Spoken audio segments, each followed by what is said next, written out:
Hi, this is JP Morgan. Today on Slanted Lens, I've got Deanna here with me. Hi. We're going to take a look at the GFX 100 II versus the Nikon Z8. I've shot on medium format cameras for a huge portion of my career. I love the look. There's some reasons why I love it, but I certainly love full frame cameras, and the Z8 is no exception because it's a beautiful image, beautiful camera. Let's compare these two and just see why you would choose one over the other. Let's get started, see what we can do. So let's take a look at these two cameras, the Nikon Z8 and the GFX 100 II. Two beautiful cameras. I think the Nikon is one of the best crossover video still cameras on the market today, and I think the GFX 100 II is the best combination of the 100 and the 100S. Gives us a great medium format camera. So it is a medium format camera, 102 megapixels, whereas the Nikon Z8 is a full frame camera, comes in at 45 megapixels respectively. This camera is going to run you about $7,500, the GFX 100, whereas the Z8 is going to run you about $3,800. So very different price point here, very different sensor size, very different megapixels. Let's take a look at all those things in our test and just see exactly how these compare with each other. I think the reason this test is interesting for me is because the Fuji GFX 100 II is a camera that is trying to get into this kind of professional full frame market.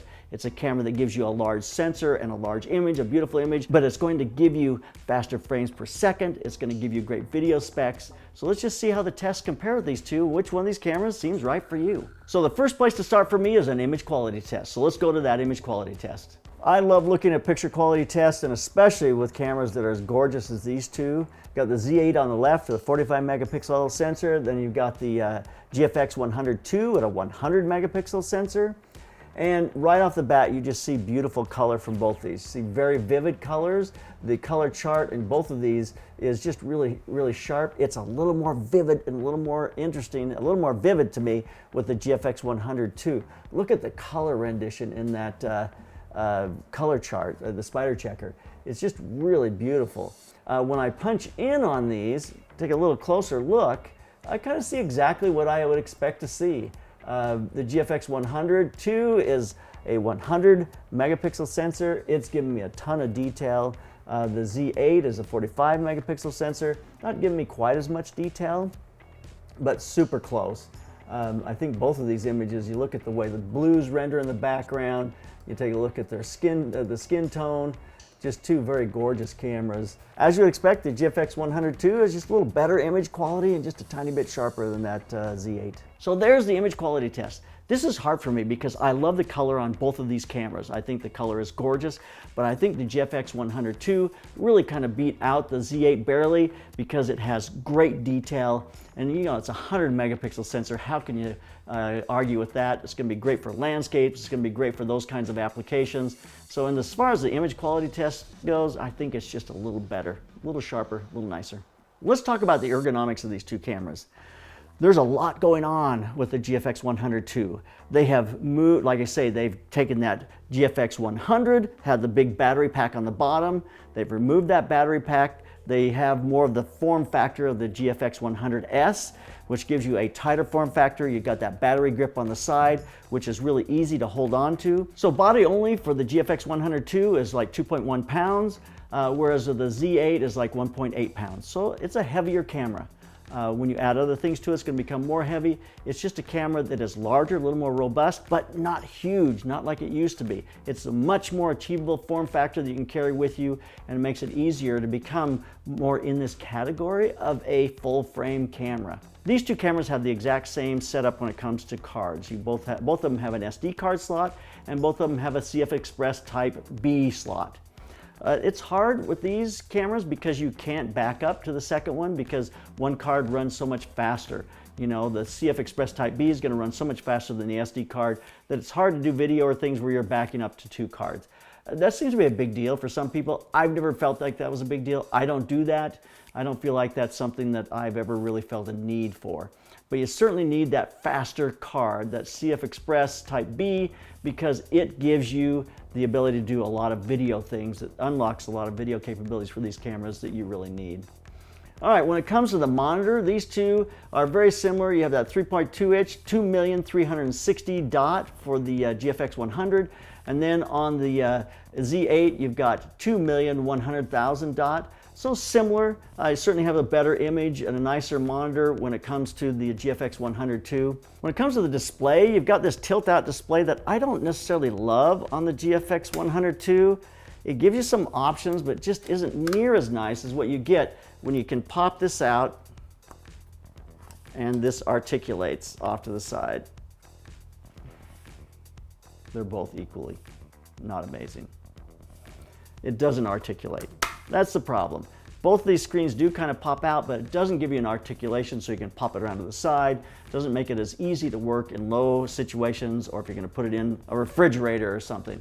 So as far as the display goes, they're kind of equal in that way. They both have a display that does tilt and give you some options, but it really isn't, doesn't really step up and match a lot of the really good cameras out there.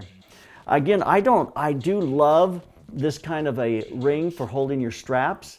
It's a solid ring. It's not this like you have the Z8. It's got this little kind of dangly thing here that you hook your strap to. I don't like these. They are hard to move in and out of cages. They just are not an effective use. This hard built into the body kind of attachment I think is really a good device. It makes it easier to hook your straps on, easy to take them off and put it into a cage. I like that much, much better. There's a lot of great access when it comes to features of the buttons. The GFX 102's got these 3 buttons right here that allow you to, and you see those in that top monitor, which is something that this camera does as well. Both these cameras have a top LCD that you can look at to be able to see your different features. These 3 buttons on the GFX 102 allow you to see whatever you program them for. They show up in the top of this LCD screen. So if you program them to do white balance, you'll see a WB on the first one. If the middle one is ISO, you'll see ISO. It is fascinating. On the back of the Z8, you get that second wheel. On the back of the GFX 102, you don't. There's so much real estate back there. I would love to have that. It's a little difficult to use just that small kind of wheel to move things around. It's not near as effective as when you have a second kind of pad, D-pad, or ability to scroll and to do things on that second wheel on the back of the camera. And the Z8 has that, which makes that really nice. When it comes to battery life, these two are similar, but not exactly. On the GFX 102, you get 540 shots out of a battery. On the old GFX 100, you had that built-in battery plate on the bottom, which gave you tons of battery. This is more like a full frame camera now, and just gives you a single battery, but it gives you 540 shots, which is pretty amazing for a medium format. On that full frame camera, the Z8 here, I've got 340 shots with that single battery. That's one of the weaknesses of the Z8, as we've tested it in the past, was that battery did not really give us as much time and length as we'd like. You've got to make sure you have extra batteries. Well, any camera when you're shooting professionally should always have several batteries. But the Z8's not going to get you through a day by any means with a single battery. Viewfinder resolution between these two cameras couldn't be more different. You get 9,440,000 dots on the GFX 102, whereas on the Nikon Z8 you get 3,690,000 dots. A significant difference. You're seeing a much better image. It's easier to work on this camera. I think that's a major advantage of the GFX 102. When it comes to autofocus points, the Fuji gives you 425, whereas the Nikon's going to give you 493. Let's see how that relates to autofocus when we shoot our autofocus stills test. What does it mean to make it in the industry? I think it means everything that you have the support of others around you who also think like you, and you end up supporting each other in a way where you push each other to be your best. I was around a lot of great musicians out of high school. Every band or every situation I found myself in, I found myself laughing, I found myself enjoying myself, I found myself, honing my craft, and being lifted up to that next level, where I started getting hired and paid for my craft, so for me that was making it. Now I have about 4 flight cases, all made by SKB. They work and they get beat up, and they're still, everything's still intact and all my stuff is protected. All right, when it comes to autofocus for stills, we shot this inside. She's walking fairly slowly towards us. The Z8, I ran around 40 images, every single one of them sharp as could be. just beautiful rendition on every image. It was sharp, stayed with her as she walked towards us, right through that transition into a full kind of a tight face shot. Did an excellent job. The GFX 100 didn't do quite as well. I lost about 4 out of 40 that were out of focus, and some that were kind of marginal.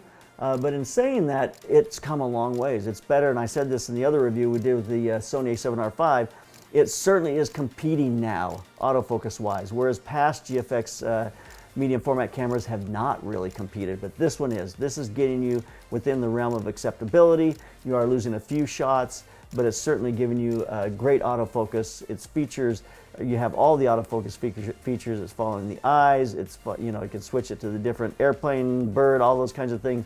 So it certainly held up and was right in there with the Z8, but the Z8 was spot on perfect. So there you go, the Z8 was just a little better. So there's the autofocus stills test. This GFX 100 has come so far. It's much better than GFX 100S, but it's still not quite there. We're missing about 4 to 5 images out of 40, whereas the Z8 was on every single one, just hit every single one of them. So the Z8 really gave us beautiful autofocus on every image, and the Fuji struggled just a little bit. Continuous shooting on these two cameras. Mechanical shutter. Well, the Z8 does not have a mechanical shutter. It is only electronic. The GFX 100 has a mechanical shutter. It'll give you 8 frames per second at 102 megapixels up to 75 raw images or continuous JPEGs. So it's really amazing. It's giving you great frames per second with continuous shooting JPEG or up to 75 raw images. So when it comes to an electronic shutter on the GFX 100 you go to 5.3 frames per second at 102 megapixels still, up to 390 frames in RAW and unlimited in JPEG. Now when you go to the Z8, the electronic shutter is where it really shines. 20 frames a second, still at that 45 megapixels, up to 1,000 RAW images. If you go to 30 frames a second, you can do continuous JPEGs on this platform. If you want to bring the megapixels down, you can do 60 frames a second at 19 megapixels, or you can do 120 frames a second at 11 megapixels. So if there's an application for sports and those kinds of things, this really becomes a camera that really fits that mold. It's ready to shoot fast, continuous frames. Now let's talk about some video features with these two cameras. First off, let's take a look at the autofocus video test. Let's see how these two cameras really function with regards to autofocus and video mode. When it comes to autofocus and video mode, it was interesting to me. These two cameras looked almost the same to me. They lose a little bit of the autofocus when she turns around. It searches a little bit as she comes towards the camera. You can see these two examples together. You can see that they're both losing it just a little bit, then picking it back up. I mean, they feel organic in a way that it's not just spot on the whole way, that there is some kind of, you're kind of losing it, picking it back up. But they really performed almost exactly the same. They were both struggling a little bit as she turned around that. So I think these two cameras, when it comes to video mode, are reacting just about the same. These two cameras really tied each other. They do kind of come in and out a little bit, but they really look very similar. Tell me, leave a comment below if you think that wasn't the case from that test. So let's look at the Kodaks of these two cameras. The GFX 100 is really positioned itself to be a professional camera. You get that H.264, H.265, MPEG-4 in 422 10-bit. But it also has ProRes. You got ProRes 422, you got ProRes high quality, you got 422, and you got ProRes 422 light. So you have all of those. So let's take a look at the video capabilities of the Z8. First off, it's really a camera that I think is one of the best crossover cameras on the market right now. And you start with ProRes RAW, high quality, and 12-bit. That's 12-bit RAW. That's amazing to me. You get the same H.265, 422, 8, and 10-bit. You get ProRes 422 in high quality, 422 10-bit. I mean, it's just an amazing video camera. You have N-Log, so it gives you N-Log, which is a great log to be able to grade and to be able to use. So just an amazing camera that way. You do get 8K external recording off this camera at 24 and 30 frames. You get 4K at 24, 30, 50, and 60 externally, and 4K at 100 and 120 frames per second externally. Whereas on the GFX 100S, you do get 422 10-bit via the HDMI at 8K at 2430, 4K at 2430, and 60. These two cameras are made to shoot high-end video, and they have the codecs to be able to make that happen. They both have a full-size HDMI. They would have to be able to function at the level they need to. Both of these cameras have sensor shift 5-axis stabilization. So let's take a look at our video stabilization test and see what we get. When it comes to stabilization in video mode, I was really surprised at how well the GFX 100 did. It looks very smooth. It looks really good. It gives a great stabilized image. The Z8, I think, worked as well. It was very close.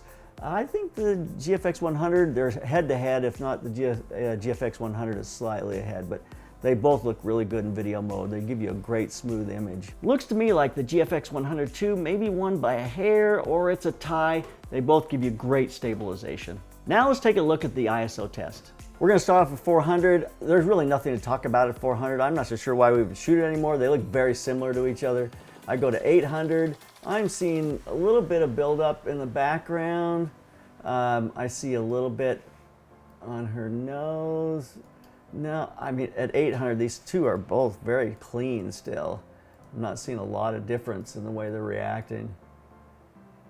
It's interesting how the ISO these days has really become pretty competitive. Yeah, definitely the GFX 100 at 1600 is definitely, it's a little more noisy, has more digital noise than what we're getting with the Z8. So at 3200, I'm starting to see some pretty pronounced digital noise in the background with that GFX 100, especially if I look into the blacks. Compared to the Z8, it's definitely more, it's got a lot more noise. Let's take a look at 6400. At this point, it should be starting to show just about everywhere. Look at that transition between the hair and the background there. GFX 100 is definitely a little stronger. The noise is stronger. And so when we go to 12,800, I would expect to see the GFX 100 even more so. Yeah, look at that. It's just a very pronounced noise with the GFX 100, whereas the Z8 is doing okay. At 12,800, I mean, we're seeing a little shift in color.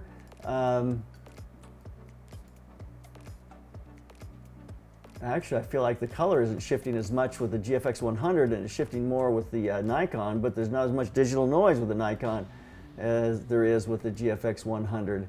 So there's 25,600, and this is 25,600 minus a third because we didn't have the ability to go up.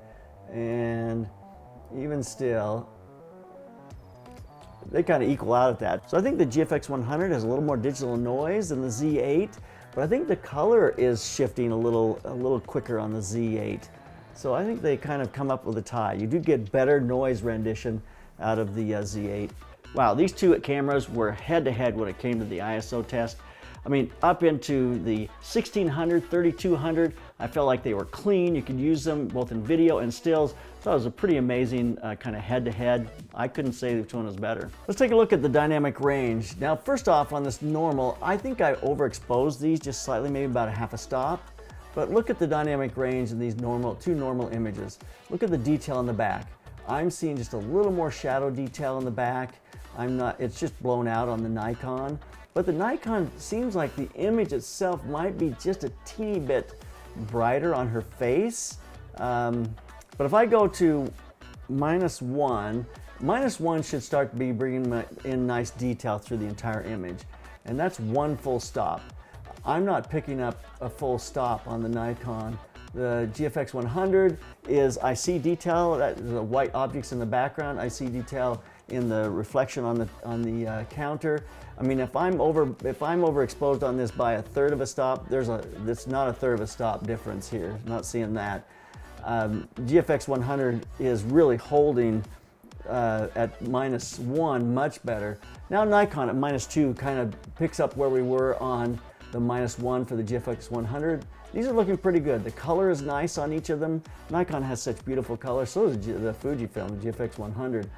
I'm seeing great detail. At that -2, I'm seeing great dynamic range with these two cameras. I'm able to bring the background up. I'm seeing detail in the whites. I'm seeing detail in the shadows. I think the GFX 100 2 is has a little more dynamic range, just slightly. When I go to -3, I mean, these are 3 stops underexposed, and we're opening everything up. I'm seeing great detail in the background. Is it shifting my color? Maybe a tiny bit. Let's see what the Nikon color shift from one to the next. Let's see what that looks like. -3, -2. Yeah, it's not bad. It's not bad at all. Now let's jump up to -4. At -4, the color's starting to shift just a little bit on the Nikon. The GFX 100 is holding pretty good. The GFX 100 has a beautiful color rendition. It's still holding really well. I think it's looking like that GFX 100 has a little better dynamic range to me than the Nikon. There's the Nikon at +1. Look how that background just blows out on the Nikon. It pretty much blows out on the GFX 100. The color is going to start to shift now at +2. It should really shift on us. Yeah, look at their faces. Starting to be very orange. The background is just a blob, but the GFX 100 too is holding the background better than the Nikon, even though better is like, okay, it's the better of the worst sandwiches. But now we go to +3, and it's just posterizing, color's gone. You know, I'd have to say, in looking at these, that the GFX 100 is slightly better than the Nikon, at least by a half a stop, if not slightly more. Just gives us a little nicer dynamic range, a little nicer color rendition, and I think holds really well. But these are both gorgeous cameras, gorgeous images. We're not talking about 5 stops or anything here. We're talking about half a stop, but it looks pretty impressive. In this test, it was interesting because I did feel like the GFX 102 edged out the Z8. I just felt like it had a better dynamic range. It held the highlights a little better, just gave me a nicer dynamic range. They were very close though. So let's wrap this up. In the GFX series, this is the best camera that they have made from Fujifilm. It is really a beautiful image. It gives you great video capabilities. Ergonomically, it is so much easier to use. The form factor is really easy. The weight is down, so it's easier to carry it with you. I think this is a home run all the way around. As I say that, as much as I love that GFX 102, the Z8 is an incredible camera. It doesn't have the megapixels to compete with regards to image quality for doing scenics and those kinds of things, but it certainly excels when it comes to frames per second. It excels even in video with ProRes RAW. I mean, this really is an incredible crossover camera, best on the market right now. These two are head-to-head. I love the form factor of a medium format. I love the shallow depth of field. Here's a test that we did earlier. I showed in the other review that we did. I want you to see that because it really is about how that background falls out of focus. The medium format is incredible for really high-end commercial shooting with regards to products. You go into fashion, any kinds of those types of applications. It really looks great. Shooting people on that medium format just gives you a beautiful out-of-focus background. Now the Z8 and that full frame this camera is about frames per second. Sports, any kind of birds and animals. I mean, it really is an incredible camera in that way, and has the lens system to support it. So you have the lenses to be able to get those telephoto lenses to get those kinds of images. Two very different cameras, and two very different prices. But this camera is creeping into that full frame market. It's starting to get the features that the full frame cameras have. It really is starting to compete in that category. For that reason, I thought we should do this review. So I hope you liked it. If you want to look at some other of our camera reviews, check these out and keep those cameras rolling. Keep on clicking.